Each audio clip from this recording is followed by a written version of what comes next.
بسم اللہ الرحمن الرحیم۔ اردو البم کے معزز سامعین السلام علیکم۔ یروشلم پر حکمرانی کے سلسلے میں انگلستان کے بادشاہ رچرڈ اور شاہ فرانس فلپ سمیت مجلس مشاورت کے تمام اراکین ایک خیمے میں جمع ہوئے اور رچرڈ کے منصوبے کے مطابق گائی آف لسکنڈ کے حق میں فیصلہ دے دیا۔ یہ فیصلہ سن کر شہنشاہ فلپ سکتے کسی کیفیت میں خاموش بیٹھا رہا۔ اس کے وہم و گمان میں بھی نہ تھا کہ مجلس مشاورت کا ایک رکن بھی اس کی حمایت نہیں کرے گا۔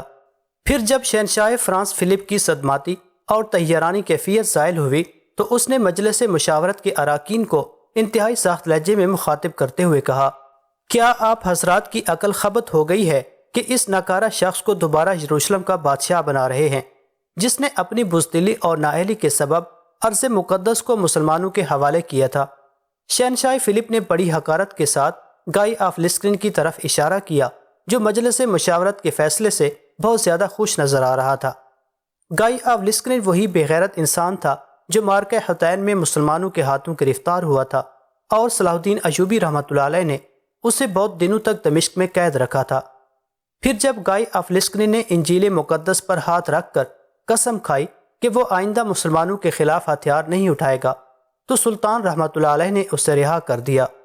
صلاح الدین ایوبی رحمۃ اللہ علیہ نے اپنی فطری نرم دلی اور انجیل مقدس کے احترام سے مجبور ہو کر گائی آف لسکنڈ جیسے بدکار، احسان فراموش اور کذاب کو آزاد کر دیا تھا۔ مگر بعض مورخین کے مطابق یہ سلطان کی ایک بڑی سیاسی غلطی تھی۔ گائی آف لسکنڈ دمشق سے نکل کر سور چلا گیا، جہاں ابھی تک عیسائیوں کی حکومت تھی۔ پھر اس ذلیل فطرت انسان نے سور میں بیٹھ کر شہنشاہ جرمنی فریڈرک، شہنشاہ فرانس فلپ اور شہنشاہ انگلستان رچرڈ سے خط و کتابت کی۔ سقوط یروشلم کے حوالے سے ان کے مذہبی جذبات کو بھڑکایا، پھر انہیں اس علاقے کے جنگی نقشے بھیج کر عکا میں جمع کیا۔ اگر سلطان صلاح الدین ایوبی رحمۃ اللہ علیہ یروشلم کے باشندوں کو اس طرح آزاد نہ کرتے کہ وہ اپنے ساز و سامان کے ساتھ ہتھیار بھی لے گئے تھے، وہ ایک مقام پر جمع ہو کر دوبارہ مسلمانوں کے خلاف صف آرا نہ ہوتے، اور پھر شاید یہ مشکل صورتحال بھی پیش نہ آتی جس سے اس وقت اسلامی لشکر دوچار تھا۔ بہرحال وقت گزر چکا تھا اور سلطان صلاح الدین ایوبی بڑی جرأت و استقامت کے ساتھ اپنی سیاسی غلطیوں کے ازالے کی کوششیں کر رہے تھے۔ پھر جب فلپ نے مجلس مشاورت کے فیصلے پر بڑی جارحانہ تنقید کی اور گائی آف لسکنڈ کو لعنت و ملامت کا ہدف بنایا تو شہنشاہ رچرڈ نے انتہائی تند و تیز لہجے میں اسے مخاطب کرتے ہوئے کہا، فیصلہ ہو چکا اور تم اس فیصلے کو تسلیم کرنے کا اقرار کر چکے ہو۔ میں سچے کا احترام کرتا ہوں، مگر ان جھوٹے اور فریبکار انسانوں کی رائے میری نظر میں کوئی اہمیت نہیں رکھتی، اس لیے میں فرانس واپس جا رہا ہوں۔ یہ کہہ کر شہنشاہ فلپ خیمے سے نکلنے لگا تو رچرڈ نے آگے بڑھ کر اسے روکا۔ فلپ کے اس فیصلے سے پوری مجلس مشاورت میں ایک طوفان سا آ گیا تھا۔ فرانسیسی فوج کی واپسی سے شہنشاہ رچرڈ اس خوفناک محاذ جنگ پر تنہا رہ جاتا۔ آخر اس عیار انسان نے ایک اور چال چلنے کی کوشش کی۔ اس مسئلے پر دوبارہ غور کیا جا سکتا ہے۔ اچانک رچرڈ کا لہجہ خوشامدانہ ہو گیا تھا، تم سب لوگوں کی نیتیں اور ارادے بے نقاب ہو چکے ہیں۔ شہنشاہ فلپ نے اسے غضبناک لہجے میں جواب دیا، آزمائے ہوئے کو دوبارہ آزمانا سب سے بڑا جہل ہے۔ رچرڈ نے فلپ کو کئی مراد دینے کا وعدہ کیا۔ مجلس مشاورت میں شامل کئی محترم پادریوں نے بیت المقدس کی عزت و ناموس کا واسطہ دیا، مگر شہنشاہ فلپ نے کسی کی ایک نہیں سنی۔ دراصل وہ اس بے نتیجہ جنگ سے پیچھا چھڑانا چاہتا تھا اور بہت دن سے واپسی کے بہانے سوچ رہا تھا، مگر کوئی معقول جواز اس کے ہاتھ نہیں آتا تھا۔ مگر آج گائی آف لسکنڈ کے انتخاب نے شہنشاہ فلپ کی مشکل آسان کر دی تھی۔ نتیجتاً وہ مجلس مشاورت کے غلط فیصلے کو بہانہ بنا کر اپنے لشکر کے ساتھ رخصت ہو گیا۔ جب شہنشاہ فلپ واپس جا رہا تھا تو رچرڈ نے انتہائی نفرت و غضب کے لہجے میں اسے مخاطب کرتے ہوئے کہا تھا، تم مسیحیت کے غدار اور منافق ہو۔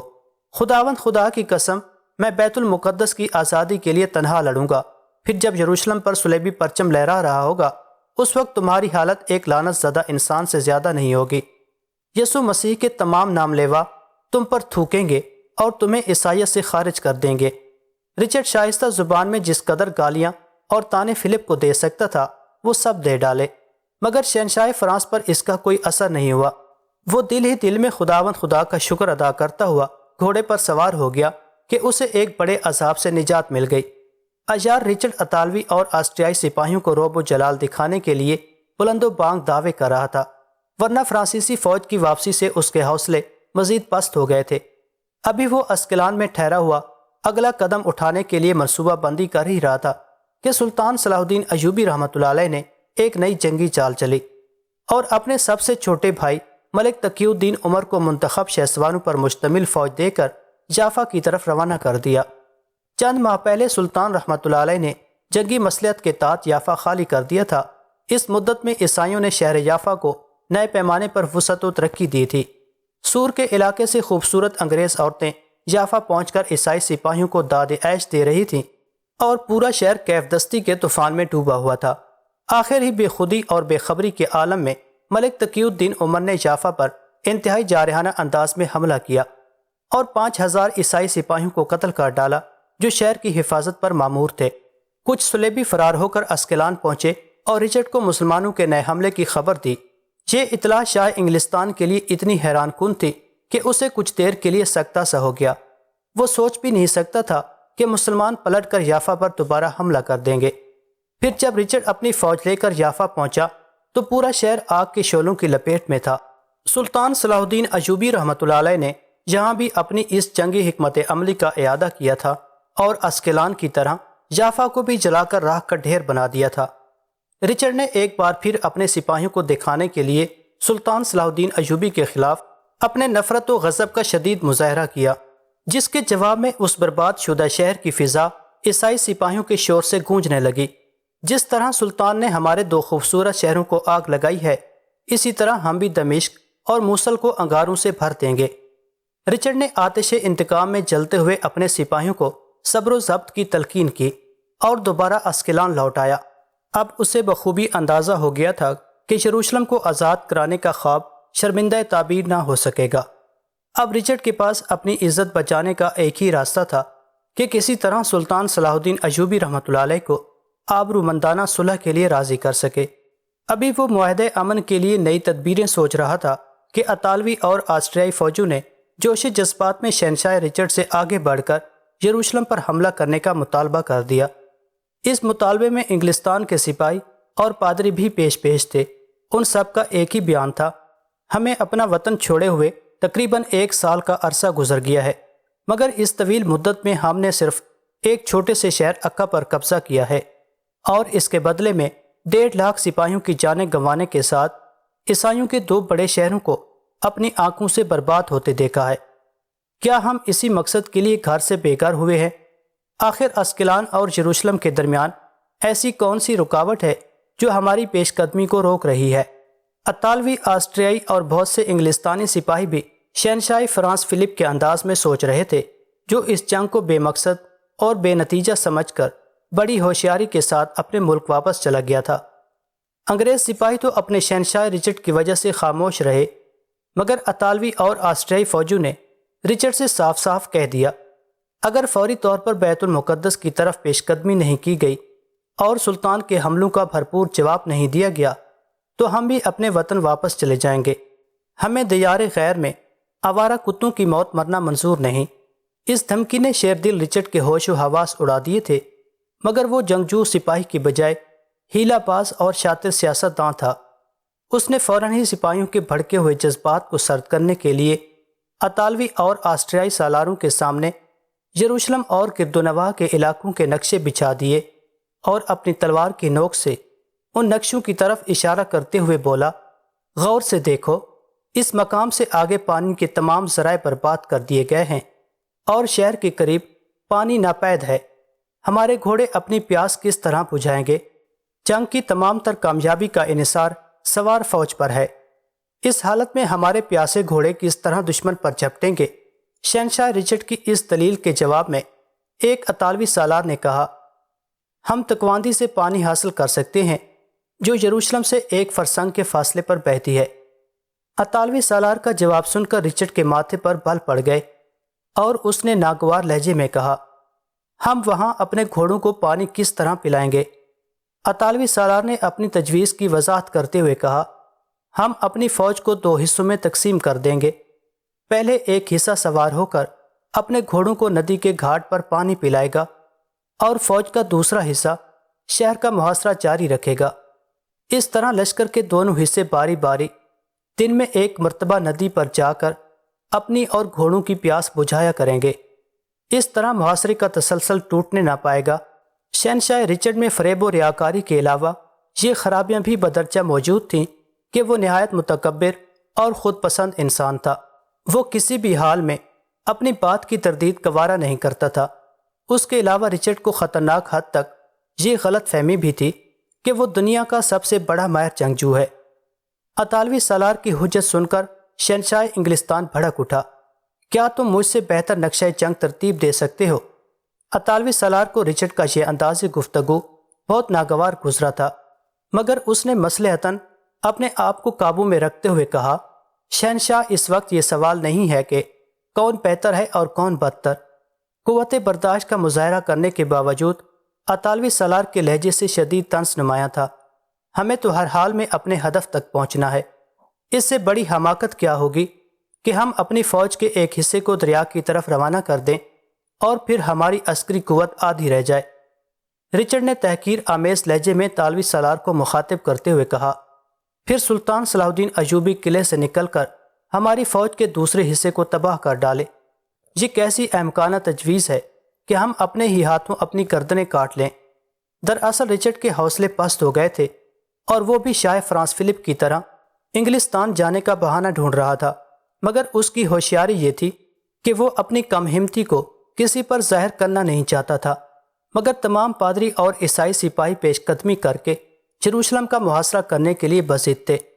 بالآخر اس الجھے ہوئے مسئلے کو حل کرنے کے لیے 300 نامور لوگوں کی ایک کونسل بنائی گئی۔ اس کونسل نے 3 ماہرین جنگ کو اس بات کا اختیار دے دیا کہ وہ جس امر کا فیصلہ کریں گے وہ تمام صلیبیوں کے لیے قابل قبول ہوگا۔ اس سہ رکنی کونسل کے قائم ہوتے ہی شہنشاہ رچرڈ نے ایک اور چال چلی۔ ہم سمندر سے بہت دور ہیں، اگر ہم اور آگے بڑھے تو ترک سپاہی ہمارے رسد کے سارے وسائل منقطع کر دیں گے۔ شہر کا طول و عرض اتنا ہے کہ محاصرے کے لیے بے شمار فوج درکار ہوگی، پھر بھی ہم ترکوں کے حملے کو نہیں روک سکیں گے۔ تمہاری نظریں صرف یروشلم پر مرکوز ہیں، مگر میری آنکھیں پورے یورپ کو دیکھ رہی ہیں۔ فوجی کونسل کا ہر فیصلہ میرے سر آنکھوں پر، مگر واضح رہے کہ اگر بیت المقدس کی طرف پیش قدمی کا فیصلہ کیا گیا تو میں ایک معمولی سپاہی کی حیثیت سے اس جنگ میں شرکت کروں گا۔ یہ کہہ کر شہنشاہ رچرڈ نے صلیبی جنگ کی قیادت سے استعفیٰ دے دیا۔ اس فوجی کونسل کے 300 ممبران میں ٹیمپلرز اور ہاسپٹلرز کی اکثریت تھی، جو عیسائیوں کی انتہا پسند جنونی مذہبی عسکری تنظیمیں تھیں۔ رچرڈ کے استعفے کی بات سن کر فوجی کونسل کے ایک رکن نے انتہائی جذباتی لہجے میں کہا، ہماری نظر میں اس صلیبی جنگ کی قیادت کے لیے آپ سے زیادہ موزوں کوئی دوسرا شخص نہیں ہے۔ میں اس حسن ظن کے لیے آپ لوگوں کا بے حد شکر گزار ہوں۔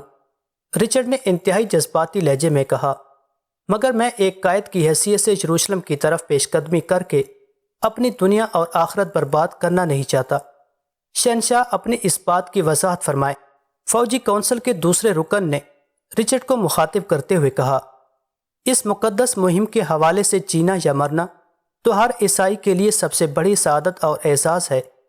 آپ حضرات نے حرف بحرف سچ کہا، مگر میں ایک قائد کی حیثیت سے عرض مقدس کی طرف پیش قدمی نہیں کر سکتا۔ خداوند خدا اہل صلیب پر ہمیشہ مہربان رہے، لیکن اگر اس راستے میں مجھے ہزیمت اٹھانا پڑی تو میرا سارا نامہ اعمال برباد ہو جائے گا اور رہتی دنیا تک عیسائی مجھ پر لعنت بھیجیں گے۔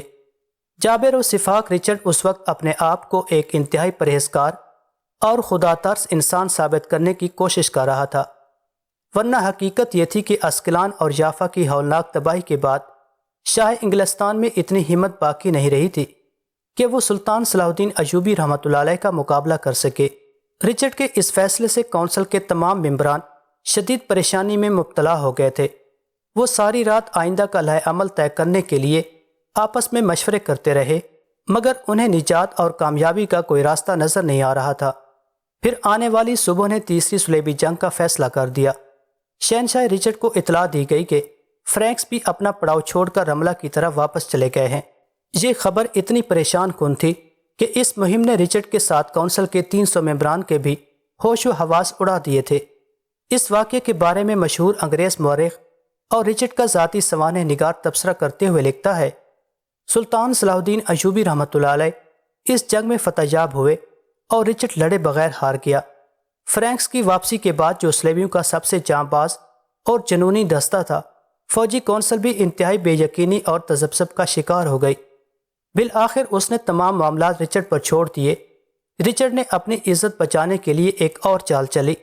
اسے اس بات سے کوئی غرض نہیں تھی کہ صلح کے لیے کون مجبور ہوا، وہ تو بس یہ چاہتا تھا کہ تیسری صلیبی جنگ برابری پر چھوٹ جائے تاکہ وہ یورپ کے دوسرے ممالک اور اپنی رعایا کے سامنے منہ دکھانے کے قابل رہے۔ اپنی حکمت عملی کے پیش نظر شیر دل رچرڈ نے صلح کے لیے نئے شرائط نامے کے ساتھ اپنا ایک وفد سلطان صلاح الدین ایوبی رحمۃ اللہ علیہ کے پاس بھیجا۔ اس شرائط نامے کی تفصیل اس طرح تھی: رچرڈ کی بہن جین اور سلطان کے چھوٹے بھائی ملک عادل کی شادی کر دی جائے تاکہ عیسائی اور مسلمان مل کر یروشلم کی حکمرانی کر سکیں۔ اس کے ساتھ ہی سلطان اسکلان اور ساحل کے دوسرے شہر اپنی بھاوج کو شادی کے تحفے کے طور پر دے دیں۔ اس کے ساتھ ہی صلاح الدین ایوبی رحمۃ اللہ علیہ صلیب الصلبوت یعنی سب سے مقدس صلیب عیسائیوں کے حوالے کر دیں۔ رچرڈ کی طرف سے بھیجا کیا شرائط نامہ پڑھ کر سلطان صلاح الدین ایوبی رحمۃ اللہ علیہ مسکرائے۔ پھر انہوں نے رچرڈ کے شرائط نامے کا جواب دیتے ہوئے کہا: جین اور ملک عادل کی شادی ایسی ہی ہے کہ جیسے میں اپنی شہرک کے قریب ایک زہر آلود خنجر رکھ کر بھول جاؤں اور پھر جو ہی اس خنجر کو موقع ملے وہ میرا کام تمام کر ڈالے۔ مجھے تم جیسے ذہین انسان سے ایسی احمقانہ پیشکش کی توقع ہرگز نہیں تھی۔ سلطان صلاح الدین ایوبی رحمۃ اللہ علیہ نے انتہائی شائستہ اور مہذب لہجے میں شاہ انگلستان کو ذلیل کر دیا تھا۔ سلطان کا خط پڑھ کر رچرڈ ایک بار پھر غضبناک ہو گیا، مگر اس کا یہ غصہ قہر درویش پر جان درویش کے مصداق تھا، یعنی ایک کمزور مجبور انسان بس اپنی ساتھ ہی پر غصہ کر سکتا ہے۔ اس کے ساتھ ہی جب پادریوں کو یہ خبر پہنچی کہ رچرڈ اپنی بہن جین کی شادی ملک عادل سے کر رہا ہے تو وہ سب کے سب شاہ انگلستان کے پاس پہنچے اور رچرڈ کو انتہائی سخت لہجے میں تنبیہ کرتے ہوئے کہنے لگے: شہنشاہ، اگر یہ شادی ہوئی تو یاد رکھیں کہ دنیا کے ہر گرجے میں وہ طوفان آئے گا جسے آپ کی پوری فوج بھی نہیں روک سکتی۔ رچرڈ کی بہن جین ایک نہایت دلکش خدوخواہ رکھنے والی بیوہ تھی جس کا شوہر سکیلا کا حکمران تھا اور چند ماہ پہلے اس کی موت واقع ہو گئی تھی۔ اب رچرڈ کو اپنی احمقانہ چال کا اندازہ ہوا کہ جس کی وجہ سے وہ عیسائیوں اور مسلمانوں کے درمیان یکساں طور پر رسوا ہو گیا تھا۔ پھر اس نے اپنی خفت مٹانے کے لیے دوسرا وفد سلطان کے پاس بھیجا اور کھلے الفاظ میں دھمکی دی: میں نے صرف یروشلم اور ایشیائے کوچک میں امن قائم کرنے کے لیے اپنی بہن اور ملک عادل کی شادی کی تجویز پیش کی تھی، لیکن تمہارے جواب سے صاف ظاہر ہوتا ہے کہ مسلمان خون ریزی کے سوا کسی دوسرے راستے کو پسند نہیں کرتے۔ بہرحال میں نے اپنا فرض ادا کر دیا، پھر بھی تمہیں 1 ماہ کی مزید مہلت دی جاتی ہے۔ اس دوران میں یروشلم خالی کر دو، ورنہ 2 لاکھ تازہ دم صلیبی فوج بہت جلد عکا کے ساحل پر اترنے والی ہے۔ پھر میں نہیں جانتا کہ تم ظالموں پر خداوند خدا کا قہر کس انداز میں نازل ہوگا۔ سلطان صلاح الدین ایوبی رحمۃ اللہ علیہ نے انتہائی باوقار لہجے میں عیسائی وفد کو جواب دیتے ہوئے کہا: ہم اہل ایمان پوری دنیا میں سب سے زیادہ امن پسند انسان ہیں۔ اپنے شہنشاہ کو بتا دو کہ مسلمان اسلحے اور سپاہیوں کی کثرت کی بجائے تائید حق پر یقین رکھتے ہیں۔ پورے یورپ کی فوجیں تو آ چکی، اب تم ایسا کرو کہ اپنے تمام شہریوں کو جنگی تربیت دو، پھر سب مل کر ارض مقدس کا رخ کرو، مگر یہ امر طے شدہ ہے کہ میں اپنی زندگی میں بیت المقدس خالی نہیں کروں گا۔ میرے بعد کیا ہوگا یہ اللہ بہتر جانتا ہے۔ رچرڈ کی یہ تدبیر بھی ناکام ہو گئی۔ اس نے 2 لاکھ تازہ دم صلیبی فوج کی آمد کی افواہ اس لیے اڑائی تھی کہ اسے حقیقت سمجھ کر سلطان متاثر ہو جائیں گے اور پھر عزت مندانہ صلح کا کوئی راستہ نکل آئے گا، جس کے لیے شیر دل رچرڈ دن رات تڑپ رہا تھا۔ سلطان کی طرف سے سخت ترین جواب پا کر شاہ انگلستان نے گھٹنے ٹیک دیے اور تیسرا وفد سلطان صلاح الدین ایوبی کی خدمت میں بھیجا۔ اب وہ صلح کی ساری شرائط بھول کر صرف اس درخواست پر اتر آیا تھا کہ صلاح الدین ایوبی رحمۃ اللہ علیہ صلیب الصلبوت اس کے حوالے کر دیں تاکہ واپس جا کر وہ اپنی قوم کے سامنے یہ کارنامہ بیان کر سکے کہ اس نے عیسائیوں کی مقدس ترین نشانی سلطان سے بزور شمشیر حاصل کی ہے۔ عیسائی وفد کی درخواست سن کر سلطان صلاح الدین ایوبی کے چہرے پر رنگ و جلال ابھر آیا اور انہوں نے عیسائی وفد کو انتہائی سخت لہجے میں مخاطب کرتے ہوئے فرمایا: تم سے پہلے جارجیا اور قسطنطنیہ کے بادشاہ بھی مجھے اس صلیب کے بدلے میں بڑی بڑی رقموں کی پیشکش کر چکے ہیں۔ اب تم واپس جا کر اپنے شہنشاہ کو بتا دینا کہ میں بتوں اور شرک پرستی کی نشانیوں کی تجارت نہیں کرتا۔ پھر رچرڈ کی طرف سے چوتھا وفد یہ درخواست لے کر حاضر ہوا کہ عیسائی زائرین کو بیت المقدس کی زیارت کی اجازت دے دی جائے۔ سلطان نے جواباً فرمایا، شاید رچرڈ کو معلوم نہیں کہ عیسائی زائرین پر بیت المقدس کے حوالے سے کوئی پابندی عائد نہیں ہے، وہ جب چاہیں اپنے مقامات مقدسہ کی زیارت کے لیے یروشلم آ سکتے ہیں۔ پھر بھی سلطان نے اس سلسلے میں ایک تحریری دستاویز لکھ کر عیسائی وفد کے حوالے کر دی۔ پھر وہ بڑا عجیب وقت تھا جب شہنشاہ رچرڈ انگلستان جانے کے لیے گھوڑے پر سوار ہوا اور بیت المقدس کی طرف منہ کر کے زار و کتار رویا اور انتہائی رکت آمیز لہجے میں بولا، اے ارض پاک میرا انتظار کرنا، میں تجھے کافروں کے پنجے سے چھڑانے کے لیے بہت جلد واپس آؤں گا۔ رچرڈ کے یہ آنسو بھی محض ایک فریب تھے، وہ اپنے سپاہیوں کو متاثر کرنے اور خود کو عیسائیت کا سب سے بڑا علمبردار ثابت کرنے کے لیے آنسو بہا رہا تھا۔ اگر وہ سچا ہوتا تو لوٹ کر آتا، چاہے بحیرہ روم میں غرق ہی کیوں نہ ہو جاتا، لیکن وہ کیا تو ایسا کیا کہ پھر اس نے بیت المقدس کی طرف پلٹ کر بھی نہیں دیکھا۔ یہ تھا وہ شیر دل رچرڈ جس کی شجاعت و مردانگی کے محمل اور بے سروپا افسانے آج بھی عیسائی دنیا میں مشہور ہیں۔ تیسری صلیبی جنگ کے خاتمے پر ایک فرانسیسی مورخ لکھتا ہے، اس جنگ میں مغرب کی تمام مسلح طاقتوں کو اکا کی فتح اور اسکلان کی بربادی کے سوا کچھ حاصل نہیں ہوا۔ اسی جنگ میں جرمنی نے کچھ حاصل کیے بغیر اپنا سب سے بڑا شہنشاہ فریڈرک گنوا دیا اور اپنی فوجوں میں سب سے زیادہ بہتر فوج صحرا کی وسطوں میں کھو دی۔ عرب مورخین کے مطابق اکا کے سامنے 6 لاکھ صلیبی آئے اور ان میں سے بمشکل 1 لاکھ سپاہی اپنے گھروں کو واپس جا سکے۔ پھر جب عیسائیوں کا ناکام و نامراد لشکر اسکلان چھوڑ کر اکا کی طرف جا رہا تھا تو دیکھنے والوں نے دیکھا کہ سلطان صلاح الدین ایوبی رحمۃ اللہ علیہ اس مقام پر اپنے اللہ کے آگے سجدہ ریز تھے جہاں بیت المقدس میں داخل ہونے کے بعد حضرت عمر فاروق رضی اللہ تعالی عنہ نے پہلی نماز ادا کی تھی۔